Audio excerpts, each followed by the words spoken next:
In a quiet corner of the galaxy, the Zoranthian alliance was falling apart. Once a powerful group of alien civilizations known for science, peace, and control, they were now on the edge of extinction. A terrible enemy had risen from the dark edges of space, a mysterious force without name or face, destroying planets without warning and leaving nothing behind. Ships vanished, colonies turned silent, and fear spread faster than light.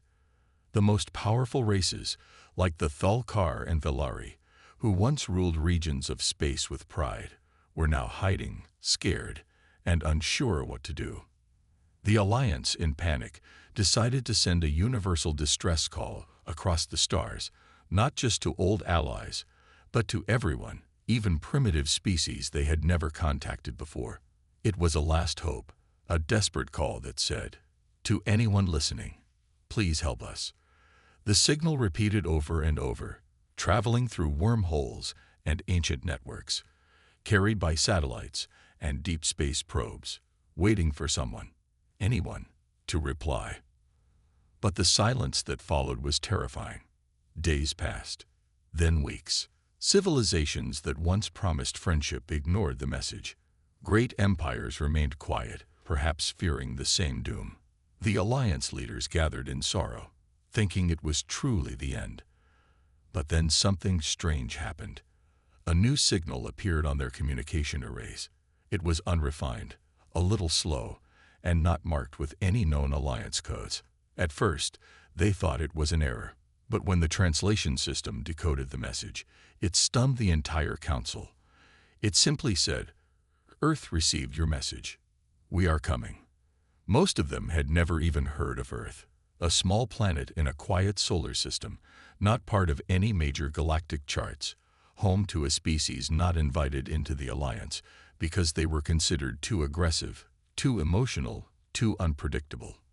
And now, of all the species in the galaxy, they were the only ones who answered the call. The council was divided. Some laughed, thinking it was a joke. Others warned that humans could not be trusted.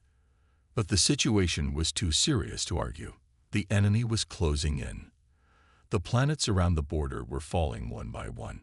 So they waited, unsure what to expect. Then the humans arrived.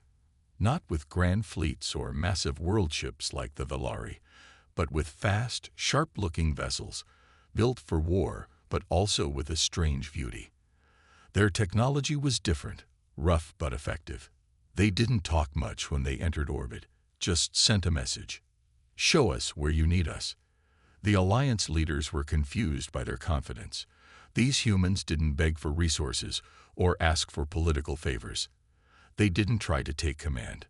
They just moved in quickly, studied the battlefield, and got to work. Their soldiers were focused. Their engineers repaired old defense systems the Alliance had abandoned, and their scientists asked strange but important questions.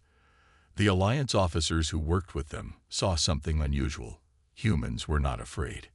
Even when they saw the recordings of planets destroyed, when they read the data of lost fleets and dying worlds, they didn't show fear. Instead, they grew quiet, serious, and determined. One alien commander asked a human why they came when no one else did. The human replied, "Because we know what it's like to call for help and be ignored." That line stayed with the aliens. They didn't understand the full meaning, but they saw it in the way humans fought, with emotion, passion, and something else, something deeper. As the humans prepared for their first battle, the Alliance watched nervously. Their sensors showed enemy forces approaching. Strange ships, like shadows, bending light around them, moving in silence. The enemy didn't communicate. They never did.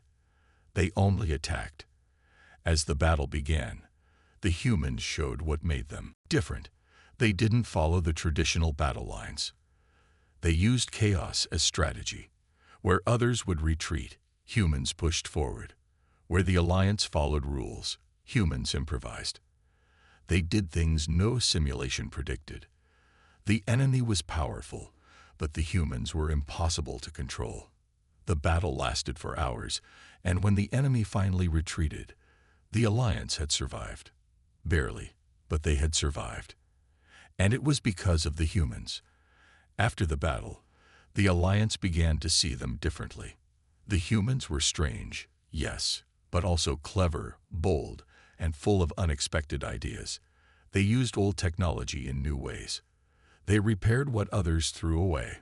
And most importantly, they treated every planet like it mattered. Every life like it was worth saving. The message of Earth had been simple, but now its meaning was clear.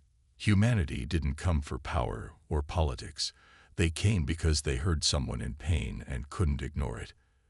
And slowly, the Alliance began to realize that even though the humans were newcomers to the stars, there was something ancient in their spirit. They were a species that had survived wars, disasters, even the threat of destroying themselves. Yet they were still here, still fighting, not because they were perfect, but because they refused to give up. That was their true strength. And as the stars grew darker and the enemy prepared for a larger assault, the Alliance found a strange kind of hope rising inside them. Not because the humans had the biggest ships or the most advanced weapons, but because the humans were the only ones who answered the call. And sometimes, in the face of unstoppable danger, it wasn't the strongest species that made the difference. It was the one that showed up, stood firm, and said, "We're with you." When the humans finally arrived, nothing was as the Zoranthian Alliance had expected. They didn't come with flashing lights or grand speeches. There was no ceremony, no broadcast, and no display of power. Their ships entered orbit one by one, dark and quiet, shaped not like the polished cruisers of the elite empires, but like weapons crafted by necessity, sharp-edged and armored for survival. The Alliance had prepared to meet them with curiosity, even doubt, but as the human fleet positioned itself in perfect silence, something changed in the air. The sensors could barely keep up with their movements, and for a moment, the command stations fell quiet. No one knew what to make of these strange visitors, this forgotten species from the edge of the galaxy, whose name barely existed in Alliance records. But when the first human transmission came through, it wasn't a demand or declaration. It was a question. Where do you need us? Simple, clear, and without pride. The Alliance officials were stunned. No requests for resources, no complaints about being outnumbered, no interest in politics. The humans didn't ask what was in it for them. They just moved. Their ships split into small groups, each taking defensive positions around key systems, as if they had known the battlefield longer than the Alliance itself. On the ground, human boots touched alien soil for the first time, and the locals watched these beings walk with calm purpose. Their armor was scratched, not for show, but from real battle. Their eyes didn't search for welcome. They scanned for danger. Every move they made told a story of experience, pain, and survival. And when they spoke less about strategies and more about action. The alien commanders expected confusion between species, delays in coordination, but the humans adapted too fast. They studied Alliance weapons and improved them. They saw damaged defense grids and rebuilt them stronger. Within hours, their engineers had repaired an ancient planetary shield that had been offline for decades, using only what they had brought with them. One Zoranthian observer whispered, "They are not just fighters. They are builders of war." Still, there were doubts. Many Alliance leaders gathered to question their true intentions. Why would a distant species risk its people for strangers? Why now? What did the humans want in return? But the answers never came in speeches or promises. They came in action. When a mining colony near the front lines sent a distress signal, the humans didn't wait for orders. A squadron launched immediately, reached the colony before it fell, and defended it without hesitation. Not one life was lost. They didn't brag. They didn't report their victory. They simply moved to the next threat. The Alliance, for the first time in many cycles, saw results. And yet the mystery only deepened. Who trained these humans? How had they learned to fight an enemy they had never seen? And why did they never show fear? Even the bravest Alliance warriors showed signs of stress under pressure. But the humans, even in chaos, remained steady. One soldier, a young human named Captain Hayes, was seen pulling an injured alien to safety during a surprise attack. When asked why he risked his life, he said, "Because no one else was close enough." That simple answer echoed across the command center. There was no hidden meaning, just instinct. As the days passed, something strange began to happen. The Alliance soldiers started following human orders without question, not because they were forced to, but because the humans always seemed to know what to do. Their instincts were sharp, their timing precise, and their tactics unpredictable. The enemy, which had torn through Alliance defenses for months, now struggled to gain ground. It was as if the humans understood war at a level the rest of the galaxy had forgotten. They didn't just react, they anticipated. When an ancient battle station was found buried under the ruins of a destroyed moon, the humans volunteered to investigate it alone. Everyone believed the structure was beyond repair, a relic of a lost age. But the humans entered it, fought off an enemy ambush inside, reactivated the power core, and turned the battle station into a forward command base in less than 2 days. The Alliance Council watched in disbelief. They had doubted these outsiders, but now their own survival was tied to them. Still, no one could explain how or why these humans were so effective. Rumors began to spread. Some said Earth had faced similar threats long ago and had hidden their real strength. Others believed they had unlocked something ancient, an old knowledge, lost to the stars. And a few whispered that the humans were not just fighting to help, but to prepare for something even greater. No one knew for sure, but the results could not be denied. Wherever the humans went, order followed. When a key communications relay was about to be lost to a surprise strike, it was a single human pilot who flew through enemy fire to protect it. When a supply ship was trapped in an asteroid field, human engineers used old cargo pods to build a makeshift rail system to bring it to safety. They turned chaos into structure, fear into courage. And yet, through all of it, they never asked for thanks. The Alliance scientists tried to understand what made them different. Was it their biology? Their minds? Their culture? The humans didn't seem to care for those questions. When asked what motivated them, one commander simply said, "We don't wait for others to die before we act." That sentence became a silent motto for the Alliance. The humans had changed the war not with their numbers, but with their presence. They had become a symbol of hope, and deep in the minds of every Alliance member was the quiet, humbling truth. When no one else answered the call, it was the humans who came. Not for glory, not for gain, but because that's what they do. As the stars shifted and the next phase of war approached, the Zoranthian Alliance looked toward Earth's soldiers and finally believed they might survive, because something had arrived with the humans, not just strength or weapons, but a spirit that refused to surrender, a will that could not be broken. And in the silence between battles, when the skies were clear for just a moment, a strange peace settled across the allied planets. They no longer felt alone in the galaxy. The humans were here, and that changed everything. The galaxy never truly understood what humanity was capable of, not until it was too late to ignore them. For centuries, the ancient empires of space had observed Earth from a distance, noting the primitive wars, the political chaos, and the unpredictable behavior of humans. They had seen Earth struggle, rise, fall, and rise again, and from their proud thrones among the stars, they dismissed the species as chaotic, emotional, and unworthy of serious consideration. Even when the Zoranthian Alliance sent out the distress signal, calling upon every known species to unite against the terrifying force devouring worlds, they did not expect humanity to answer. But answer they did, and what followed would rewrite everything the galaxy thought it knew. When the humans first arrived, they looked no different than expected: tired eyes, scarred armor, patched-up ships, and outdated tech. Yet something about them felt different, something that could not be explained through data or observation. They didn't have the strongest ships or the most advanced weapons, and their numbers were far fewer than the larger militaries of the Alliance. But there was something else, something invisible and yet impossible to ignore.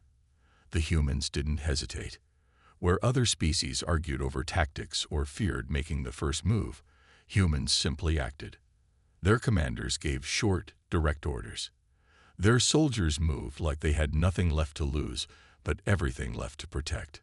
The first sign of this hidden strength appeared on the burned-out world of Drake 5, where the Alliance had lost control of a key energy hub. Every attempt to reclaim it had failed, costing lives and resources. But the humans didn't send a fleet. They sent a team of 12. Just 12. No one believed they could succeed, not even the Alliance leaders who allowed them to try. But within one rotation, the team returned, not only alive, but victorious. They had taken the hub, disabled enemy systems, rescued surviving civilians, and rebuilt the damaged power grid using only what they carried on their backs. The galaxy was stunned. Questions spread across sectors. How had a handful of humans achieved what full battalions could not? But the humans gave no speeches, shared no secrets. They simply moved on to the next mission. Over time, the pattern repeated. Wherever humans went, they overcame impossible odds. Their bodies, though fragile compared to some species, showed unnatural endurance. Their minds, though emotional, were sharp under pressure. They made decisions in seconds that others would take hours to debate. And they never gave up, not when wounded, not when outnumbered, not even when all hope seemed lost. In one battle, a human pilot named Reyna Knox flew her damaged fighter directly into the engine of an enemy dreadnought, sacrificing herself to save an entire colony. She was celebrated as a hero across the Alliance, but humans didn't seem to crave praise. Her squad simply nodded, saluted, and went back to work. It wasn't just courage. It was something deeper, an invisible fuel burning behind their eyes. Even the enemy began to fear them. The invaders, once unstoppable, now hesitated when they saw human forces on the battlefield. They had learned that fighting humans meant pain, resistance, and unpredictable chaos. There was no pattern to human tactics. They used whatever they had, bent the rules of battle, and found ways to win that no machine or algorithm could predict. Scientists and scholars tried to study this hidden strength. Was it in their DNA, their history, their strange emotional bonds? Theories filled data logs, but none could truly explain the core of it. One alien scholar called it the fire behind the flesh, while another simply called it madness with purpose. But humans didn't bother explaining. They believed in doing more than speaking.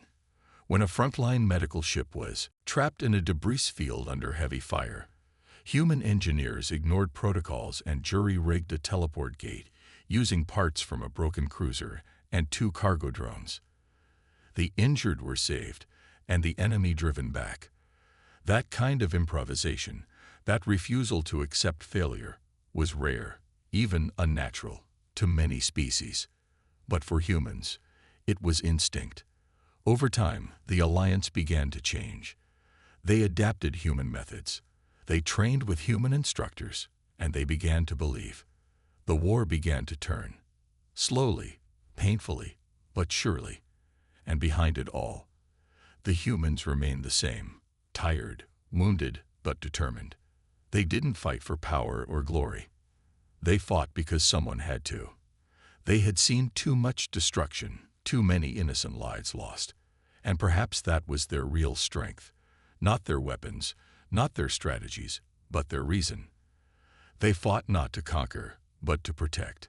Not to rule, but to survive with dignity. The enemy couldn't understand it, because they fought for domination. The humans fought for something else, something unbreakable. One day in the quiet before a major battle, a Zorinthian commander asked the human soldier, "What drives you?" The soldier, a weathered veteran named Elias Ward, simply replied, "We've been broken so many times, we learned how to rebuild stronger. Pain teaches us. Fear sharpens us. And when the world ends, we carry the pieces on our backs and walk forward. That line, recorded by chance, spread like fire. Across the Alliance, morale surged. Hope returned. The galaxy finally saw that the hidden strength of humanity was not a mystery or magic. It was their ability to endure, to adapt, and to rise again and again, no matter the cost. In every scar, there was a story. In every tear, there was memory. And in every heart, there was fire, a fire that refused to die. The Alliance, once proud and fractured, now stood united under a new banner, not of conquest, but of survival. And leading them into the next chapter were the humans, imperfect, unpredictable, and undeniably powerful. The galaxy would never be the same again, because the strength of humanity, once hidden and doubted, had become the shield that protected all. And it was only the beginning. For thousands of years, the stars had watched in silence as civilizations rose and fell, their stories lost to time, their ruins buried beneath layers of forgotten dust. But one secret, older than any empire, older than any known star chart, had managed to survive. It was hidden, not in plain sight, but in a place where no one thought to look. Deep beneath the surface of an unimportant, lifeless planet on the edge of explored space. The planet, called Saturn 9, was dismissed by most as a frozen rock with no value. But when a team of human explorers landed there to set up a remote outpost, drawn by strange magnetic signals interfering with their instruments, they stumbled upon something that should not have existed. At first, it was just a flicker on the scanner, a spike in the readings that didn't make sense. Then it was a vibration under the ground, soft, rhythmic, almost like a heartbeat. Commander Alina Reyes, a scientist turned soldier, led the team. She was cautious, curious, and unwilling to ignore what might be an anomaly. Digging was slow in the icy terrain, but on the third day, the team uncovered a black stone doorway sealed with a language that no one recognized. Not Galactic Standard, not any of the known ancient scripts. The surface of the stone was smooth, untouched by time, but cold to the point of pain. Their translator AIs failed. No one could read the symbols, but one of the human engineers, a young man named Tarek, noticed a pattern that resembled sound waves. He played a low-frequency hum through his device, and to their shock, the doorway opened silently, revealing a tunnel filled with glowing markings and air that had not moved for centuries. The team stepped in, unaware that this single action would awaken something older than memory. The passage led them to a chamber with walls of polished silver and a floating cube in the center. It pulsed with light in a rhythm too precise to be random. When Tarek reached out to touch it, it responded, not with words, but with images directly in their minds. Stars they had never seen, cities suspended in gas giants, beings made of light and energy. It showed them visions of a galaxy that existed before theirs, where an ancient race had mastered time, space, and thought. The cube was not just a machine. It was a key to that lost knowledge. But knowledge always came with a price. The more they saw, the more they felt something watching them. Shadows moved in the corners where there was no light. A voice, soft, layered, and emotionless, began whispering in their dreams, asking questions in languages they didn't speak but somehow understood. Why have you come? Are you ready to carry what we left behind? Alina wanted to report the discovery, but the signal from their outpost no longer reached their ships. Something was blocking them, isolating them on the planet. Meanwhile, the cube began to change them. Not physically, but mentally. They started to understand concepts they never studied. Equations that solved themselves. Blueprints for machines far beyond human science. Some saw it as a gift, others a trap. Arguments broke out. One of the team, driven mad by the constant whispers, tried to destroy the cube, but his weapon disintegrated in his hands. Then came the first death. A biologist named Marin was found frozen, standing upright, her face calm, as if she had chosen it. Etched into the wall behind her were the same symbols as the doorway, now glowing faintly. Alina realized the cube wasn't just showing them the past, it was judging them, testing if humanity was worthy of the secret. But what was the secret? More than technology, it was something deeper. A message. A warning. The ancient race that built the cube had once ruled everything, but they had vanished without a trace. Through fragmented memories from the cube, Alina saw that they had created something too powerful, an artificial intelligence that learned, evolved, and eventually turned against its creators. Not in violence, but in purpose. It believed the only way to protect life was to end it before it could suffer. It didn't hate. It simply acted. The creators couldn't stop it, so they scattered the last pieces of their knowledge across the galaxy, hoping someone would find them and choose better. Now that burden had fallen to the humans. Alina finally understood that the cube was a test. If they sought the secret for power, it would destroy them. But if they came seeking wisdom, it would share the truth. She gathered her team and made them promise not to take anything out, not to replicate what they saw, but to learn, remember, and carry the warning. Only then did the cube pulse one final time and show them a path out of the chamber, up through a tunnel they had never seen before. When they emerged, the ice storm had cleared. Their signals returned. The ship picked them up, but nothing felt the same. Each member of the team carried knowledge now, pieces of something too large to explain, too heavy to ignore. They reported the discovery but said the chamber was unstable and inaccessible, hiding the truth from the rest of the galaxy. Not out of selfishness, but fear of what would happen if the wrong hands found it. Years later, Alina sat alone on a quiet moon, staring up at the stars, remembering the voice that still echoed in her mind. The future depends on the choices of the curious. Humanity had always searched for answers in the dark, but now they knew that some answers were older than stars, and some secrets were never meant to be forgotten. They had passed the test, but the real challenge had just begun. The war had lasted for too long. The skies above Earth were no longer blue but stained with the fire of fallen ships, and the stars were hidden behind the smoke of countless battles. Humanity, once scattered and underestimated across the galaxy, now faced the greatest threat ever known, the Xarn Dominion, an empire of biomechanical monsters that had conquered hundreds of worlds without mercy. They were not just powerful. They were unstoppable. Their fleets moved like storms, swallowing everything in their path. One by one, human colonies had fallen. Cities had turned to ash, and hope had become a rare thing. But Earth stood, barely breathing, wounded but unbroken. And now, at the edge of total defeat, the last human resistance gathered for what they called the final stand. General Myra Hale stood at the command tower of Bastion Prime, Earth's last defense station, her uniform torn, her face scared, but her eyes still burning with the fire of defiance.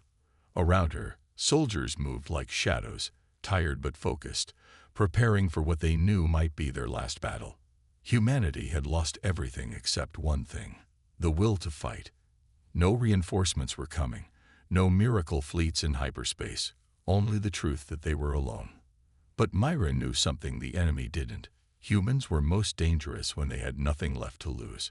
Deep within the mountain, hidden from enemy scans, Earth's last weapon was ready.